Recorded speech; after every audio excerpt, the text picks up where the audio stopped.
El primer año de Ma en Sambach también fue memorable por el descubrimiento de Siddhesvari. Mientras vivían en Bajitpur, Ma tuvo la visión de un lugar sagrado cerca de Dhaka llamado Siddhesvari. Después de hacer indagaciones al respecto en Dhaka, por fin la condujeron a un templo de Kali abandonado, casi inaccesible en medio de la selva.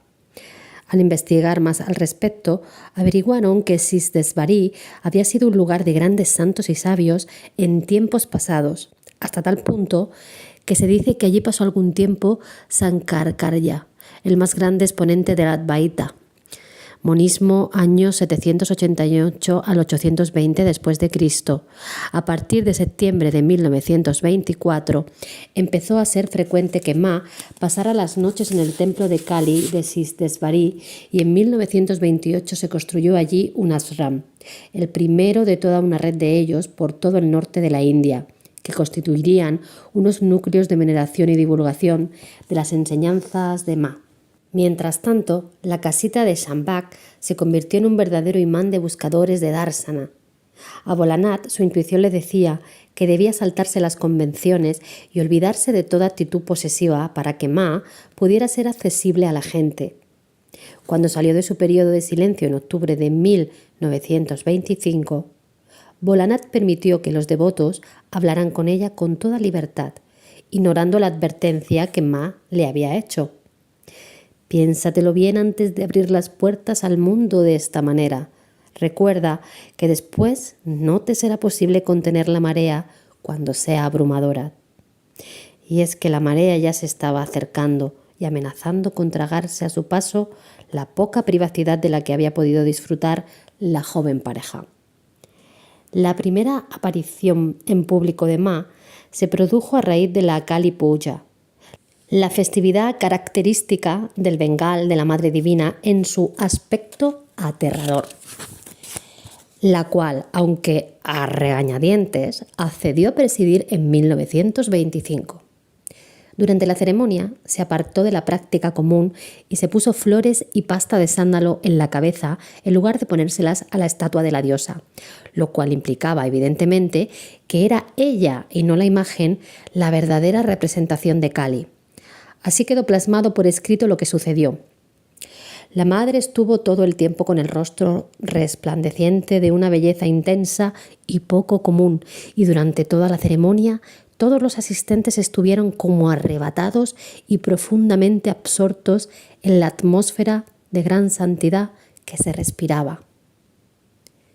Permitió que se realizara el sacrificio de una cabra, que es lo acostumbrado en dicha ceremonia, pero se aseguró de que en las Kali Puja subsiguientes no se sacrificara a ningún animal, explicando que el verdadero significado de dicho sacrificio consistía en sacrificar la naturaleza inferior, animal, de uno mismo y vivir de acuerdo con el hecho de que el destino del hombre consiste en elevarse a su inherente estatus divino. El lila de Ma adoptaba constantemente nuevas formas que desconcertaban, emocionaban y con frecuencia sobrecogían a sus devotos. El 26 de enero de 1926, con ocasión de un eclipse solar, se realizó el Shambhak, un kirtana del cual disponemos de una vívida descripción.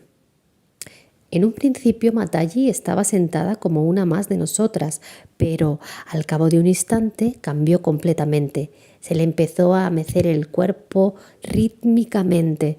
Sin dejar de mecerse, se levantó, o más bien fue como si tiraran de ella hacia arriba hasta que estuvo de puntillas. Parecía como si Mataji hubiera dejado el cuerpo, el cual se había convertido en un instrumento en manos de un poder invisible. Fue girando por la habitación como si la transportara el viento. En ocasiones parecía como si el cuerpo se le fuera a caer al suelo, pero antes de que completara el movimiento, recuperaba su posición vertical. Igual que una hoja que lleva el viento y cae revoloteando al suelo, pero que en un nuevo soplo vuelve a elevar y lanzar hacia adelante. Era como si su cuerpo no pesara o no estuviera hecho de sustancia. Antes de que la multitud tuviera tiempo de darse cuenta de que estaba entre ellos, cayó al suelo, aunque no pareció hacerse daño. Al igual que una hoja seca atrapada en un remolino, su cuerpo empezó a rodar por el suelo a una velocidad tremenda. Al cabo de unos pocos segundos, su cuerpo se paró por sí solo y Matagi se sentó. La absoluta quiescencia de su forma resultaba maravillosa. Tenía la cara radiante y estaba envuelta en un resplandor. Al cabo de un rato, cantó con voz celestial. Oh Hari, oh Murari, oh enemigo de Kaitava y Madhu, oh Gopal, oh Govinda, oh Mukunda, oh Sauri. Kaitava y Madhu fueron dos de los demonios que mató Vishnu. Todos los otros nombres son distintos epítetos de Vishnu o Krishna. A sugerencia de Ma, en Shambhak se estableció el canto nocturno de kirtanas, durante los cuales puso de manifiesto una variedad de aspectos de arrobamiento. Al ser testigos de tales hechos milagrosos, los devotos quedaron convencidos de que su cuerpo era poseído por fuerzas divinas con el propósito de manifestar la infinita belleza de la creación cósmica. Pero no eran solo los kirtanas, sino también determinados aspectos de la naturaleza, como por ejemplo el susurro de las olas, lo que hacía que la madre entrara en estado de éxtasis. Otra similitud más con la vida de Ramakrishna, el cual entró en éxtasis al contemplar un nubarrón. En octubre de 1926 le volvieron a pedir a Ma que realizara un Kali Puja y una vez más ella se apartó del ritual convencional. Cuando se estaba acabando la puja y se llegó al Purnahuti, ofrenda de fuego que consuma el sacrificio, ella no permitió que se ofreciera el fuego, sino que sugirió que se mantuviera encendido. Un fuego que aún se conserva en sus ashram de Varanasi, lugar a donde lo trasladaron después de la partición de 1947. En el periodo de 1947 a 1950 se usó ese mismo fuego para el gran sacrificio.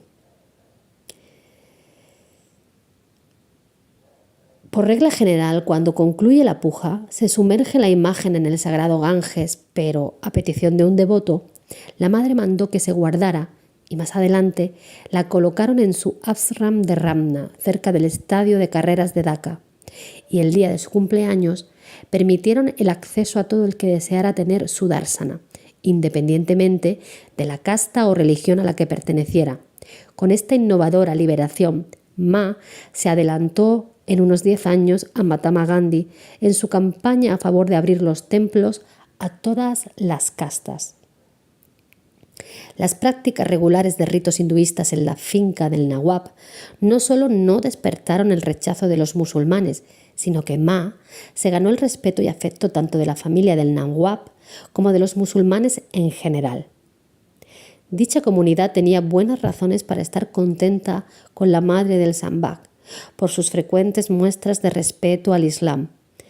Daba la casualidad de que en dicha finca estaba la tumba de un fakir musulmán y en una ocasión vieron a Ananda Majima allí delante haciendo el namash, y de sus labios surgió espontáneamente una oración que algunos de los presentes identificaron como versículos del Corán.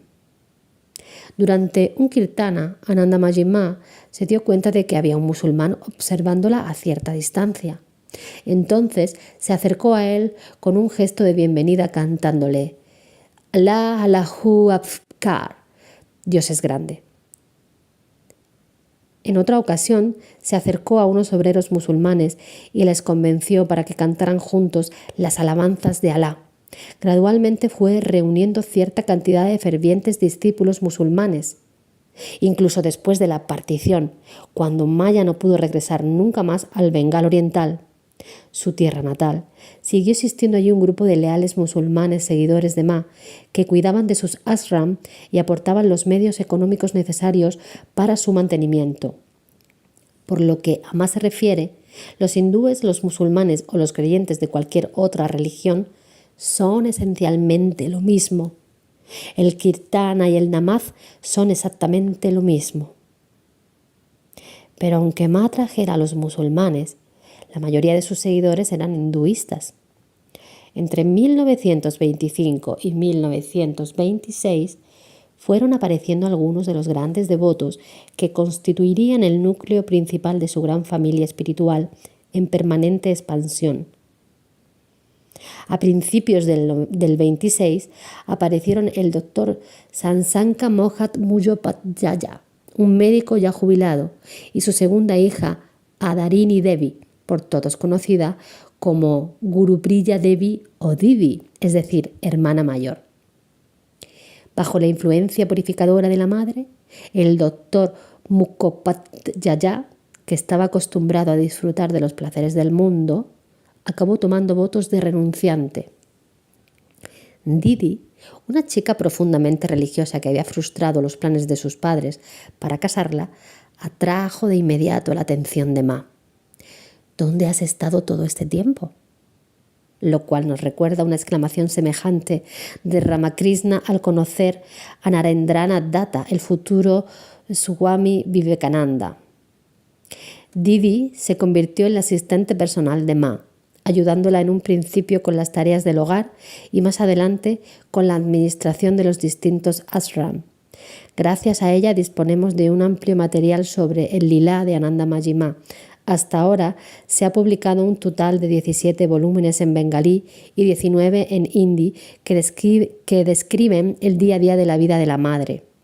Si se pudiera o si se puede considerar que Didi fue su devota más cercana, el devoto más avanzado fue Jyotiskandra Ray, posteriormente conocido como Baiji, hermano, secretario personal del director de Agricultura del Bengal.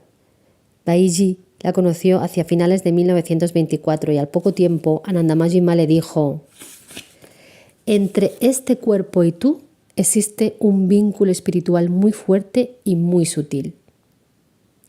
Hacia el final de su vida, Baiji escribió lo que probablemente constituye el relato más inspirador de sus experiencias con Ma, el libro titulado Mother as Revealed to Me, la madre tal y como me fue revelada, en el que describe la génesis del nombre Anandamayi Ma. Una tarde que estaba muy ocupado en el trabajo, la madre le hizo llamar para que fuera a Shambhak y cuando llegó le dijo que tenía que acompañar a ella y a Volanath a Sidesvari. Mientras ella estaba sentada cerca del templo de Kali, se le ocurrió de repente hacerle una sugerencia a Volanath. A partir de hoy a la madre la llamaremos Anandamayi, a lo cual Volanath accedió de inmediato.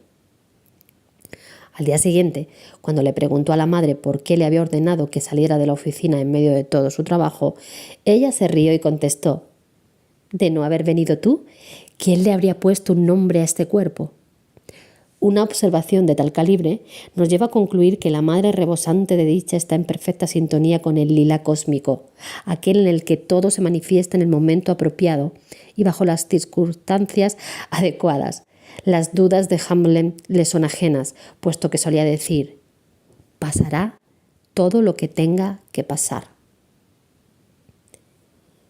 Más o menos hacia esa época, año 1926, la gente empezó a ir a ver regularmente a Anandamayi Ma con la esperanza de que les curara de sus enfermedades. Pero ella dejó bien claro a los devotos que no podía curar indiscriminadamente, sino solo cuando se sentía inducida a ello.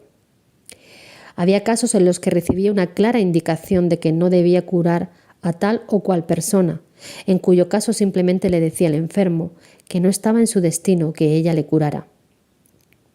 Hablando del tema de las curaciones y de otros poderes llamados sobrenaturales, Ma explicó que tales poderes suelen manifestarse en los buscadores espirituales como resultado de su sadhana, pero que, de por sí, nunca deben constituir un objetivo.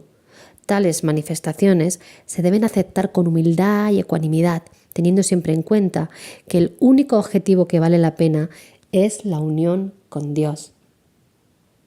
Anandamayi Ma constituía un recordatorio constante de que, a través del instrumento que forma el cuerpo humano, se puede manifestar poderes infinitos. Ya desde Vajipur, la madre dejó sorprendidos a sus devotos con las cantidades tan extraordinariamente pequeñas de comida que tomaba. En algún momento de 1924, perdió la capacidad de alimentarse por sí misma, porque los dedos simplemente se le negaban a coger alimentos. No existe una explicación convincente de su pérdida de lo que se suele considerar como una función vital, aunque quizá su minusvalía tuviera como objetivo demostrar que el comer no es una necesidad tan básica como suele creer el ser humano. A partir de ese momento, la madre rebosante de dicha fue alimentada siempre por alguien, primero por Volanat y más adelante principalmente por Didi, aunque hacia el final hubo otros devotos que se encargaron de dicha tarea. Alimentarla siempre fue un problema. Al principio solo aceptaba unas cantidades de comida ridículamente pequeñas o de plano se negaba a comer. En una ocasión estuvo 23 días sin ingerir ningún tipo de alimento ni bebida, lo cual es más que insólito si tenemos en cuenta que el gran Gandhi, cuando ayunaba, ingería al menos algo de líquido. Ananda Mayima se pasó medio año alimentándose exclusivamente de 6 granos de arroz hervido y 2 o 3 frutas maduras, las cuales, a insistencia suya, debían haber caído del árbol por sí solas. Si no habían caído de forma natural, ese día no comía fruta. Pero lo que más desconcertaba a sus devotos era que, cuando con toda su buena intención le decían que la fruta que le ofrecían había caído del árbol, resultaba imposible engañarla. En una ocasión, después de que llevara días sin haber probado bocado, Volanat le dijo que estaba preocupado por su salud.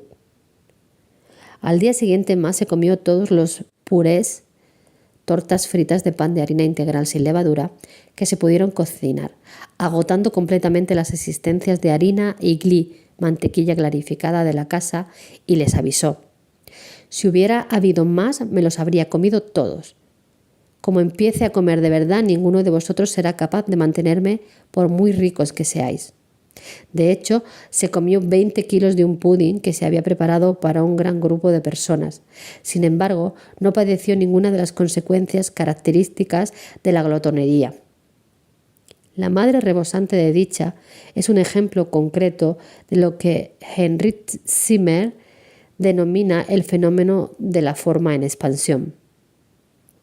De la misma manera que en la mitología hindú el enano Brahma consigue llegar más allá del sol de una sola zancada, Ananda Mayima, si así lo desea, puede comerse unas cantidades de comida sobrehumanas.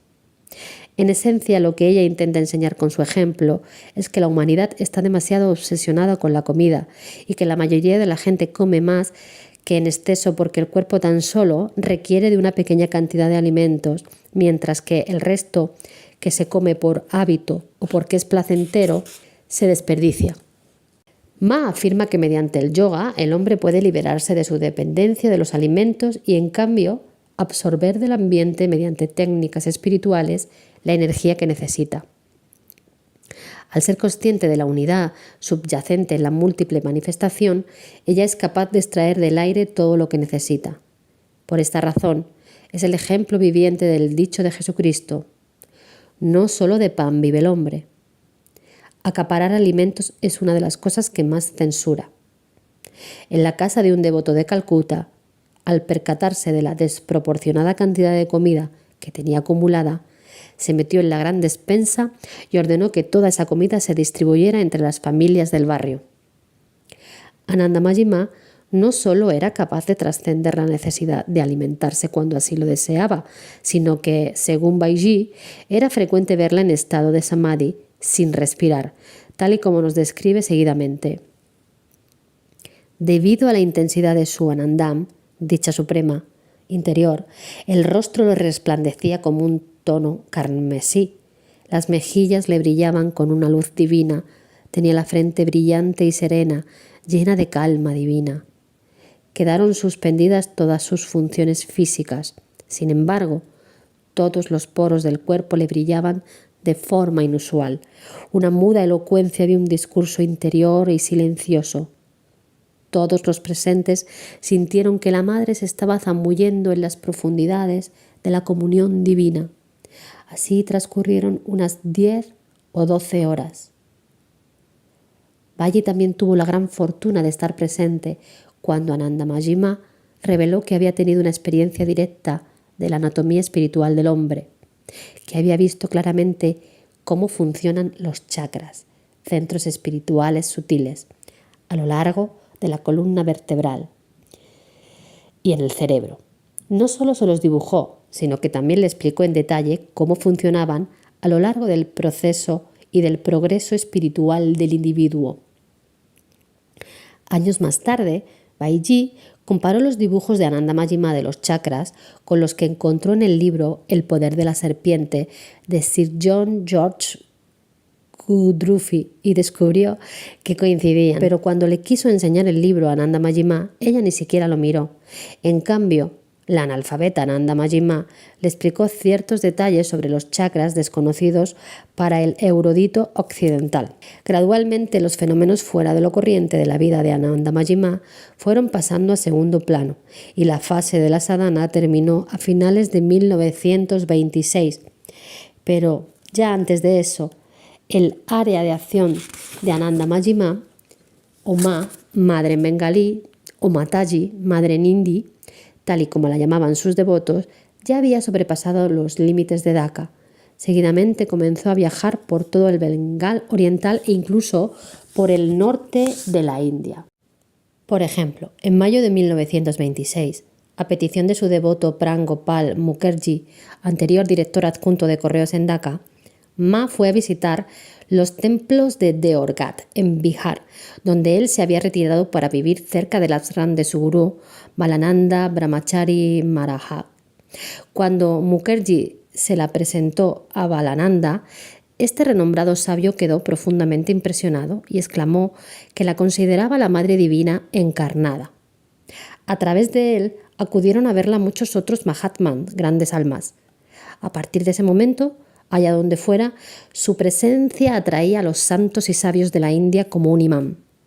Al poco de regresar de Deorghat, dejó de cubrirse la cara con el sari. Todo su ser irradiaba ya tal confianza que la gente sentía el impulso de ir a contarle sus problemas espirituales. Comenzaba la fase de su vida como consejera espiritual. A principios de 1927, Ananda Majima y su séquito visitaron los sagrados centros de peregrinaje de Krishnikis y Hardwar en el Himalaya. Mientras estaban en Hardwar, ordenó a Didi y a su padre que se quedaran allí 3 meses para hacer sadhana en soledad, porque decidió que había llegado el momento de erradicar de esos 2 devotos tan cercanos cualquier rasgo mundano que aún les pudiera quedar y que tenían que llevar una vida de renuncia en la austera sencillez del Himalaya. Teniendo en cuenta que Sasanka Mohan Mukherjee era un hombre mayor y acostumbrado al confort por su estatus social en la India, demostró tener una admirable fortaleza. Tuvo que habituarse a caminar largas distancias por terrenos accidentados y a bañarse en el agua fría de los ríos. El camino espiritual no está hecho para enclenques. Mientras tanto, antes de regresar a Dhaka, la madre rebosante de dicha siguió con sus viajes haciendo paradas en Mathura y Vrindavan, los lugares del Lila de Krishna en esta tierra, y en Varanasi, la capital espiritual de la India. Los devotos de Dhaka se iban dando cuenta de que su monopolio de Ma era una cosa del pasado, ya que cada vez era más frecuente que se fuera de viaje a lugares lejanos. En julio de 1927, Sukeyala la incitó a desplazarse hasta Vichakal, en Uttar Pradesh, lugar que por aquel entonces no consistía más que en unas pocas chozas en medio de la jungla.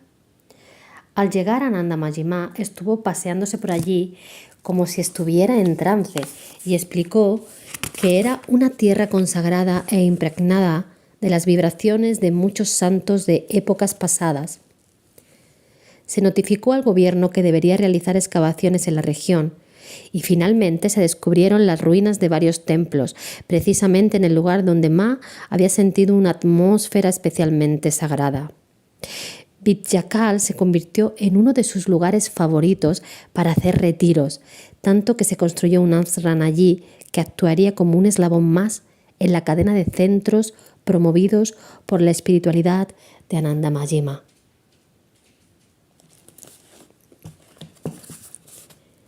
En abril de 1927, con ocasión del 31º cumpleaños de Anandamayi Ma, Baiji sugirió que se realizara una kirtana y puja especial en su honor, y a partir de ese momento dichas celebraciones se han venido realizando anualmente con gran asistencia de devotos, llegando a durar más de una semana. Puede que algunos se pregunten por qué Anandamayi Ma, libre de ego y más allá del tiempo y el espacio, permite que se celebre su cumpleaños, ya que, según el Bhagavad Gita, ni yo, ni tú, ni ninguno de todos estos hemos existido jamás ni existiremos nunca. En la conmemoración de sus 60 cumpleaños en 1956, cuando un devoto le preguntó cuál era el significado de su nacimiento, Ma contestó que era cierto que ella no había nacido, pero que Krishna tampoco, y también se seguía celebrando su nacimiento. Tales celebraciones, que consisten exclusivamente en actos religiosos, sirven para enfocar la mente de la gente en lo divino y de esta forma intensificar su devoción y receptividad espiritual. Baiji no solo se encargaba de iniciar actos especiales conmemorativos del nacimiento de Ma, sino que también componía cantos para ella, los cuales son parte especial de los kirtanas de sus ashram. Uno de ellos dice: funde todos los nombres y formas en el mantra Ma.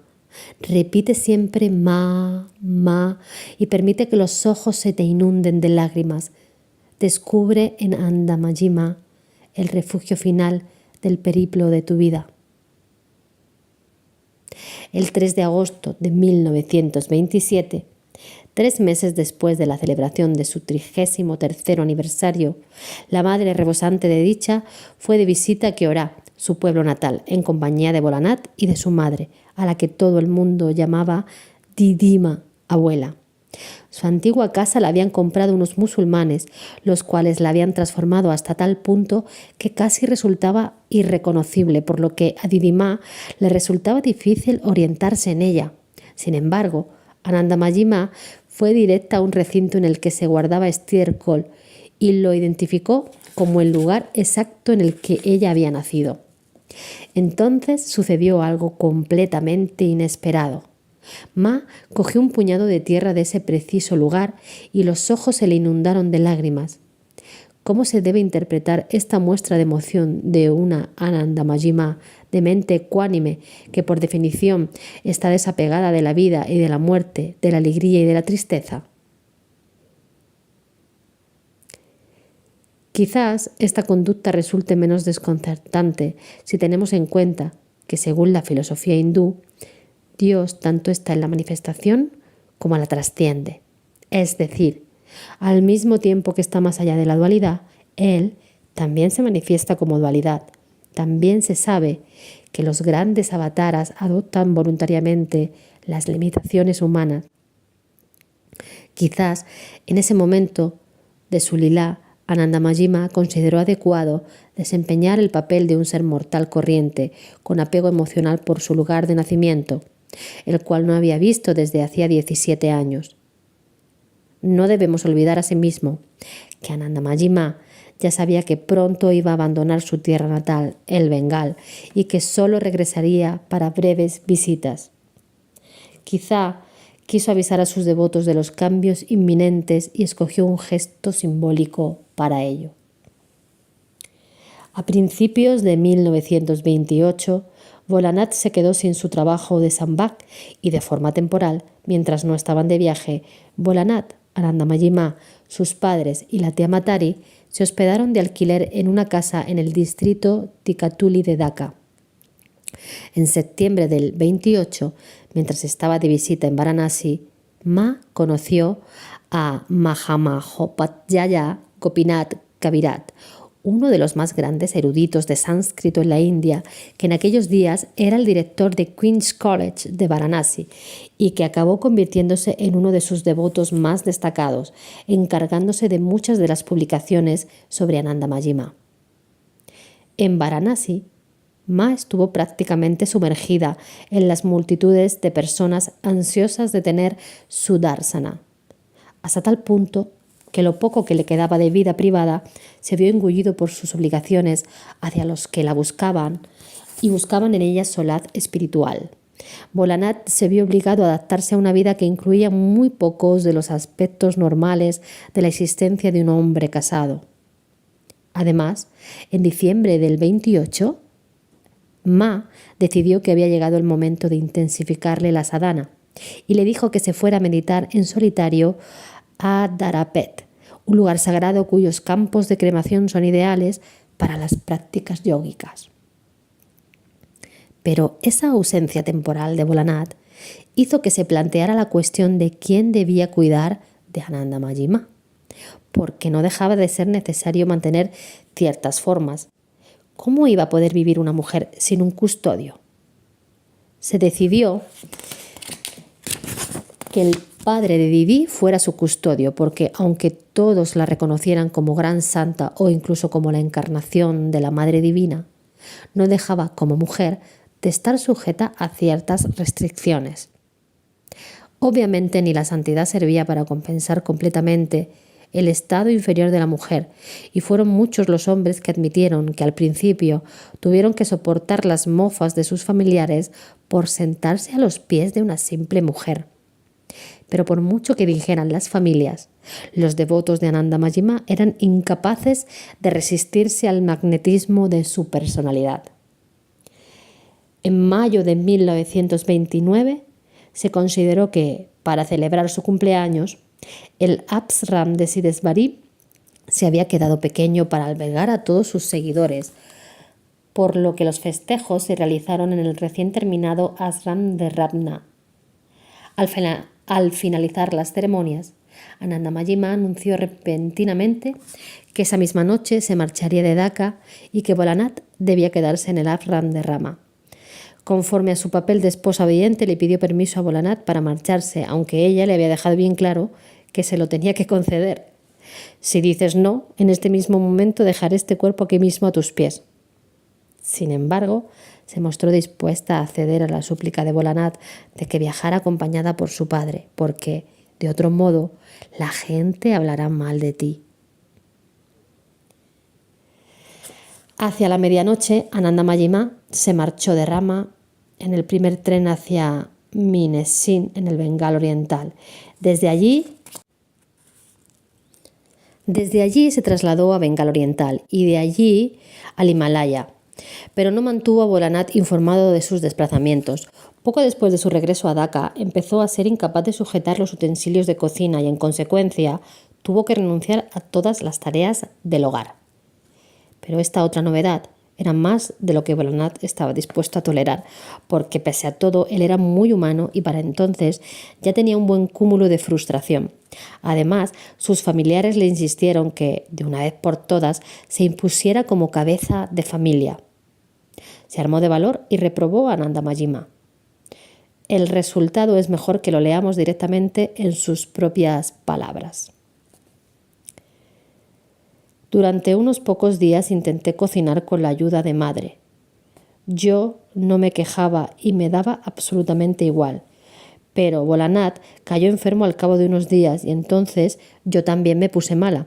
Así que, después de todo, no cambió nada de nada. Evidentemente, el lila de la vida familiar había llegado a su fin, mientras que la formación de Bolanat continuaba.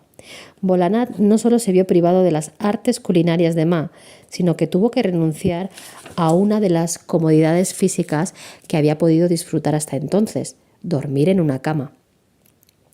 En algún momento del mes de octubre de 1929, cuando Anandamayi Ma se volvía a encontrar mal de salud, le hizo levantarse de la cama en mitad de la noche con el pretexto de que se quería acostar ella, y él se tuvo que tumbar en el suelo sobre una manta, que era como ella acostumbraba a dormir. Esta forma más austera de dormir se convirtió para Bolanat en algo definitivo, ya que a los pocos días Anandamayi Ma hizo que desmontaran la cama y ella volvió a dormir en el suelo. En esta época en que estaba intensificando la disciplina Bolanat, Anandamayi Ma tuvo su primer encuentro con el mundo académico cuando, al tener lugar un congreso de filósofos indios en Dhaka en el año 29, algunos de los delegados fueron a verla, 1929. La analfabeta Ma estuvo dando respuestas espontáneas durante horas a las más profundas cuestiones que le plantearon dichos eruditos, lo cual contribuyó a que se consolidara firmemente su reputación, ya que cada vez hubieran más miembros de la cultura que fueran a conocerla. Todo ello fue seguido por un periodo de viajes, aparentemente al azar, por todo el norte de la India, pero en agosto de 1930, Ma emprendió su primera visita al sur, llegando hasta el Cabo Comorín. A pesar de no hablar ninguna de las lenguas de aquellas regiones, fue recibida con gran respeto allá donde fuera. Mostró una gran fascinación por la cultura del sur, tan distinta de la del norte. Incluso en algún momento hizo algún comentario de que se sentía en casa, en el sur de la India, de que todo le resultaba familiar. Ma no volvió al sur hasta el año 1952, visita durante la cual tuvo un breve encuentro con la madre del Sri Aurobindo Ashram de Pondicherry. En mayo-junio del 32 volvió a celebrarse su cumpleaños, una vez más en Dhaka. En ocasiones anteriores, cada vez que se marchaba de dicha ciudad, aseguraba a sus devotos que regresaría más adelante. Pero la noche del 2 de junio de 1932 informó a Didi de su intención de marcharse de Dhaka para siempre. Cualquier intento de disuadirla fue en vano. Dejadme que viaje según mi Keyala, porque no puedo hacerlo si me vais poniendo obstáculos en el camino. A las 23:30 hizo llamar a Baiji y dijo que era el único que la podía acompañar, junto con Volanat. En ese momento, Baiji tuvo que tomar una decisión de capital importancia. Comprendió que seguir a Anandamayi Ma significaba romper con sus vínculos familiares, y aunque pidió que le dieran tiempo para ir a casa a coger dinero, le dijeron que tenían que marcharse de inmediato. Con apenas equipaje, los tres partieron de Dhaka. La verdadera renuncia resulta a todas luces incompatible con el lastre de lo mundano. En la estación de tren, Anandamayi Ma pidió billetes hasta la última estación, que resultó ser Jagannath-Gun, lugar desde el que se dirigieron al Himalaya. A partir de ahí, estuvieron viajando sin interrupciones y Anandamayi Ma no volvió a Dhaka hasta finales de 1935, donde estuvo 4 días. Igual que un ave que alza el vuelo, desde entonces no paró de viajar, quedándose solo unos días o como mucho unas semanas en cada lugar. Para mí hay un jardín inmenso que se extiende por todo el universo.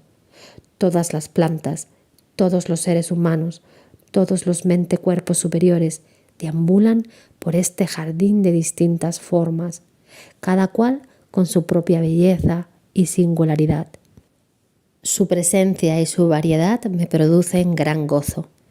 Cada uno de vosotros contribuís a la gloria de este jardín con vuestras características especiales. ¿Qué es lo que os hace sentir tanto mi ausencia cuando me voy de vuestra parte del jardín a otra para darles una alegría a los hermanos que están allí? Vaya donde vaya, se organizarán kirtanas y pujas y el tema central es siempre la divinidad. Aunque en un principio Anandamayi Ma solo hablaba bengalí, con el tiempo se fue defendiendo en hindi y hoy en día, aunque aún se conserva un núcleo de devotos bengalíes, entre sus devotos se pueden contar muchos indios de otros estados así como extranjeros. Entre sus seguidores encontramos hombres de negocios, artistas, eruditos, periodistas, mahatman, rajas y ranis, así como personalidades de la política. Ya en 1933, la esposa de Jawaharlal Nehru Kamala fue a Dehradún a ver a Ma, y a partir de aquel encuentro la visitó con frecuencia para meditar en su presencia. La madre rebosante de dicha era extremadamente cariñosa con ella. Muchos años más tarde, al recordar a dicha mujer, Ma reveló que Kamala había tenido meditaciones excepcionalmente profundas y que en repetidas ocasiones había sido bendecida por la visión de Krishna. Fue Kamala Nehru quien inspiró a la madre a pedir a todos sus devotos que reservaran al menos 15 minutos diarios para la comunión divina. Cuando Kamala se puso gravemente enferma, la madre, rebosante de dicha, la fue a ver varias veces al hospital cerca de Almora, y después de su muerte, un rosario, Japamala, que le había regalado Anandamayi Ma, le fue entregado a su hija Indira Gandhi, la cual aún lo conserva como oro en paño. Tanto Indira Gandhi como su padre, Jawaharlal Nehru, han seguido yendo a ver a Anandamayi Ma, ya que sus obligaciones como primera ministra de la India no le impiden desear tener su darsana. Kamala, su madre, también jugó un papel decisivo en el primero de una serie de encuentros entre Mahatma Gandhi y Anandamayi Ma. En una ocasión, Ma participó en una de las reuniones para la oración de Gandhiji. Entre otros famosos devotos indios se incluyen Rajendra Prasad, expresidente de la India, Gopal Bharu Pathak, ex vicepresidente, Sudharanjan Dasgupta, ex consejero de justicia de Mysore, la Maharani de Gwalior, Yugal Kishore Birla, un acaudalado industrial y filántropo, el cantante Dilip Kumar Roy, el bailarín Uday Shankar, los catedráticos Tripurari Chakrabarti de la Universidad de Calcuta, Bireswar Wangili de la Universidad de Patna y Reihana Jatji, una santa musulmana muy cercana a Gandhiji.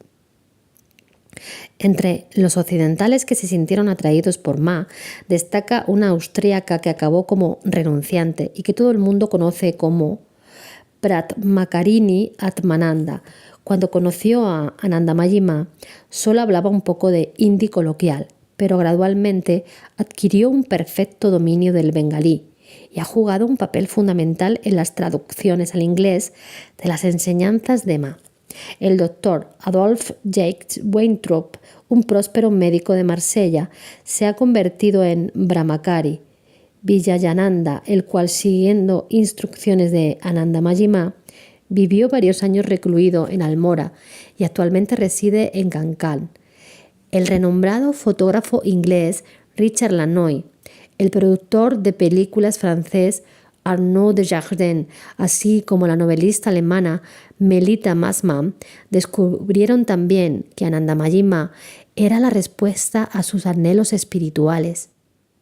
Bajo el título Der Tiger Sankirtana, Melita publicó sus impresiones sobre Anandamayi Ma, un libro que constituye una obra maestra espiritual y que revela la gran sensibilidad de dicha escritora alemana.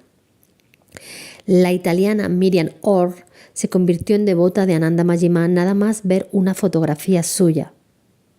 En los últimos años, Ma ha recibido las visitas de los embajadores de Suiza y Chile, de la reina madre de Grecia y del primer ministro de Canadá, Sir Trudeau. Desde 1932 hasta la actualidad, el lila de Anandamayi Ma ha consistido en un flujo ininterrumpido de consejos divinos, un animar incesantemente a la humanidad a que despierte del engaño de su sueño y que se dé cuenta de que lo único real es el ser. Los historiadores convencionales sentirán gran frustración ante su poco interés por los acontecimientos mundanos, pero después de todo, ¿es que la historia no constituye la personificación de Maya? Eventos como la campaña de Gandhi por la no violencia, la lucha por la independencia y la partición de la India pasaron casi desapercibidos para ella. Solo hizo algún breve comentario sobre las masacres de 1947 en el Punjab, el cual consistió en decir que sucedieron porque estaban destinadas a pasar, y cuando Gandhiji fue asesinado, Ma equiparó su muerte a la crucifixión de Jesucristo.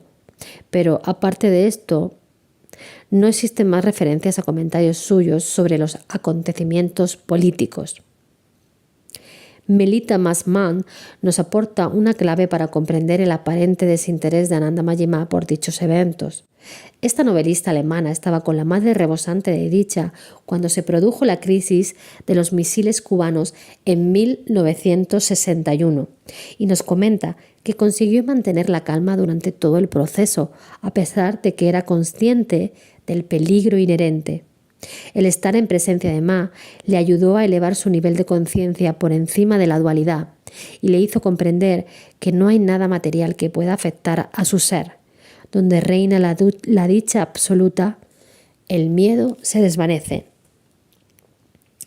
En lugar de ser una consecución de hitos históricos significativos, el lila de Ananda Mayima desde 1932 hasta la actualidad constituye una sucesión inacabable de festividades religiosas, kirtanas y satnam, y la madre rebosante de dicha sigue deambulando por todo el norte de la India, rodeada por algunos de sus seguidores más cercanos y ansiosamente esperada por miles de devotos que anhelan sentirse beneficiados por su presencia. Como es de esperar, algunos de los que la solían acompañar ya no están con ella. En 1937, Baiji fue con Ananda Mayima de peregrinación al monte Kailash, la mítica morada del dios Shiva, y de repente, a mitad del viaje, le entró una necesidad imperiante de hacerse renunciante. Entonces Ma pronunció espontáneamente unos mantras al tiempo que hacía el rito de iniciación en Sannyasa y le otorgó el nombre espiritual de Swami Muonanda Parbat. A los pocos días, Baiji contrajo una fiebre y falleció en Almora, con los labios repitiendo Ma, Ma.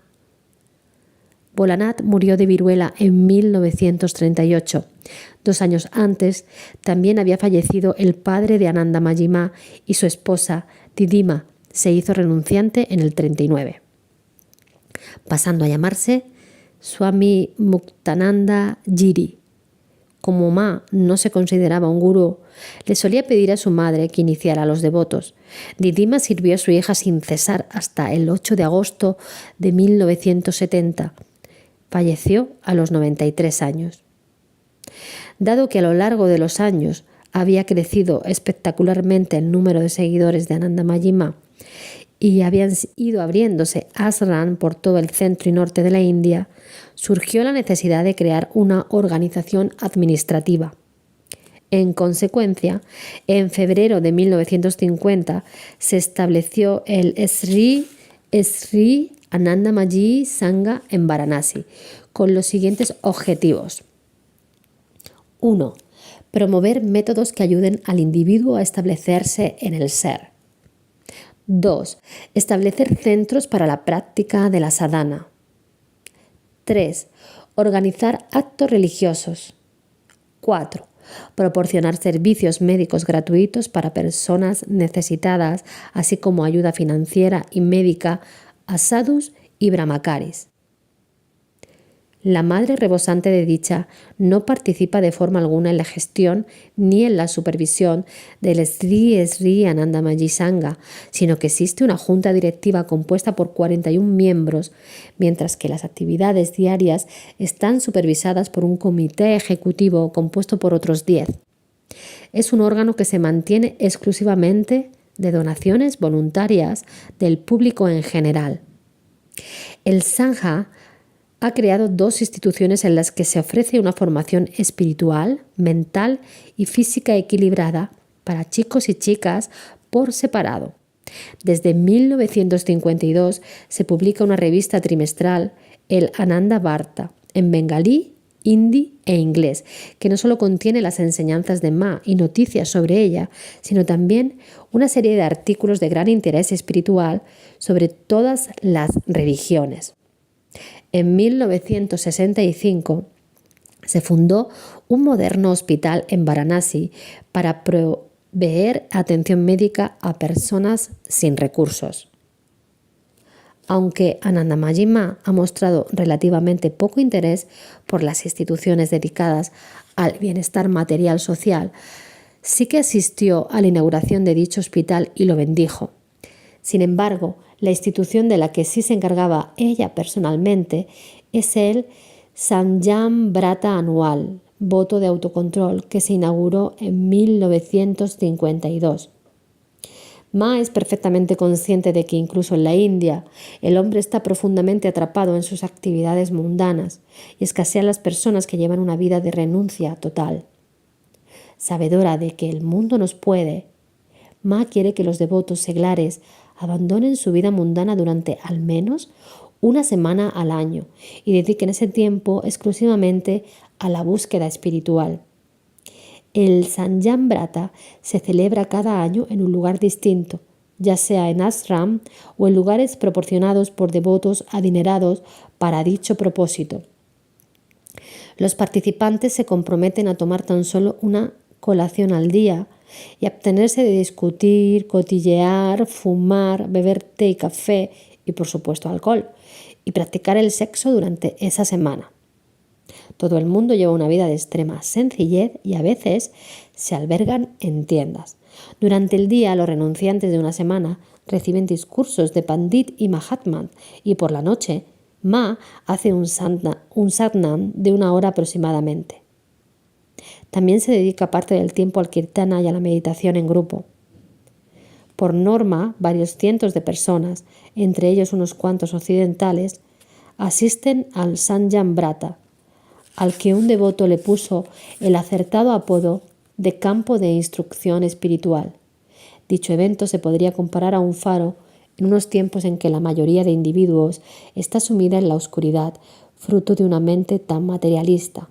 Para la madre rebosante de dicha, constituye los cimientos de una nueva sociedad, una sociedad cuyo principal interés no es la acumulación de riquezas materiales, sino la unión con Dios. Al exhortar a la humanidad a que renuncie al mundo durante una semana, Anandamayi Ma nos está pidiendo que practiquemos tan solo una infinitésima parte de la renuncia que ha constituido su forma de vida durante medio siglo. Ella no tiene hogar alguno y a pesar de su avanzada edad sigue siendo un ave en vuelo, una ave en vuelo. Todos los regalos con los que la colman la dejan completamente indiferente y suelen distribuirse de inmediato entre otras personas. En el momento de escribir este libro, la madre rebosante de dicha tiene 77 años y, como es natural, el paso del tiempo ha ido dejando su marca en su cuerpo. Aunque desde un punto de vista humano, su salud deja mucho que desear, Anandamayi Ma permanece inalterable. Para este cuerpo no existe ni la más mínima sensación de malestar o incomodidad. Esto, la mala salud, también es un magnífico juego. Este cuerpo observa hasta el detalle más pequeño de lo que se produce en cada nervio y en cada vena. Para este cuerpo, todo, sin excepción, es simplemente un juego. Según sea el Keyala de un momento determinado, las cosas suceden.